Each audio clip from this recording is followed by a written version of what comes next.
Hello mga kamami and mga ka-family. So magkano nga ba ang ating usual na nagagastos pag tayo ay nagpapabinyag at the same time tayo po ay sinabay na ang first birthday ng ating baby. So first po sa decoration po, yan po ay DIY. Kami lang pong nag-set up niya ng asawa ko, kasama po yung kapatid niya.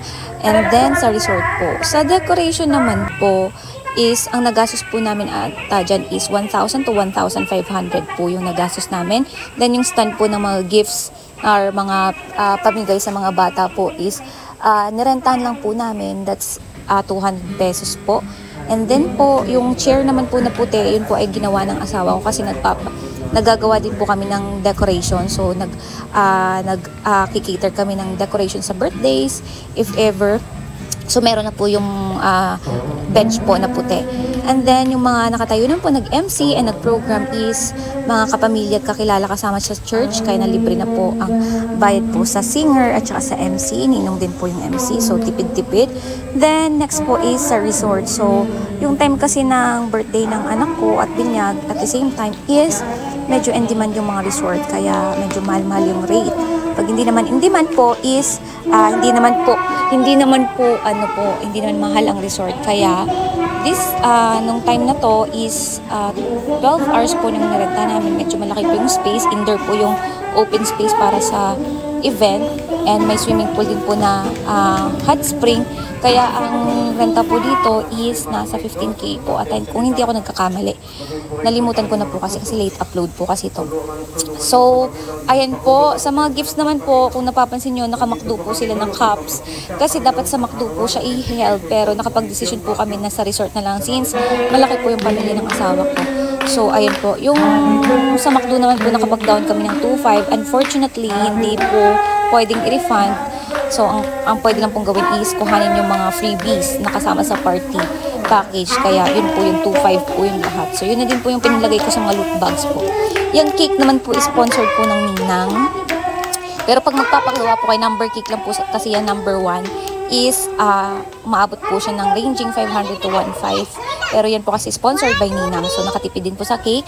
And then po nag-hire po kami ng clown para po ma-entertain po yung mga bata. Unfortunately, onti lang po yung pumunta ng mga bata. Kaya mga malalaki po, mga ninong at ninang po yung na-entertain. So yung clown po, 2,000 po ang bayad namin.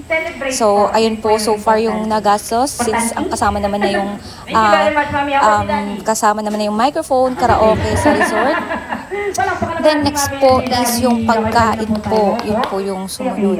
So sa pagkain po, mga nagastos po namin is around 10 to 15,000 po sa pagkain. Kasama na po drinks. Pero bukod pa po doon is nagluto pa po yung mga biyanin ko po ng iba pang pagkain po tayo para if ever maubusan po yung mga in-order namin bilao package is may pang refill pa rin po sa handa. So, at the end of this video po, makikita niyo po yung summary po ng mga nagastos and yung mga foods po na hinanda. Kasama na din po yung dessert na ginawa ko po doon, mango tapioca. So, isasama rin ko din po lahat mga nagastos and yung mga sponsorships po. Mga dami ko po kasi ng-sponsor. Pero overall po, lahat po ng nagastos namin dito siguro po, galing lang po sa pera ko talaga sa wallet namin mag-asawa is nasa 5 or less than 5. Yung sa McDo lang po ata nagastos namin.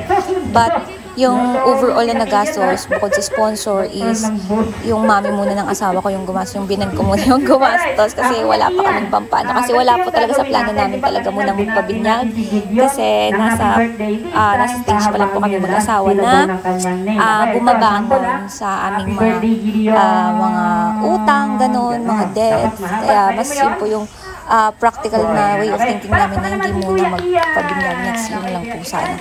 But since kailangan pong binyagan dahil first birthday din po and ay paghanda yung baby, kaya inisponsoran po muna kami ng bihan ko. So yun po, total ko po dito, summarize ko po kung magkano po yung mga nagastos. Please subscribe po sa aming YouTube channel and follow us and let us know sa comment section kung same din ba tayo ng mga nagastos sa birthday at the same time binyag ng anak. Thank you so much!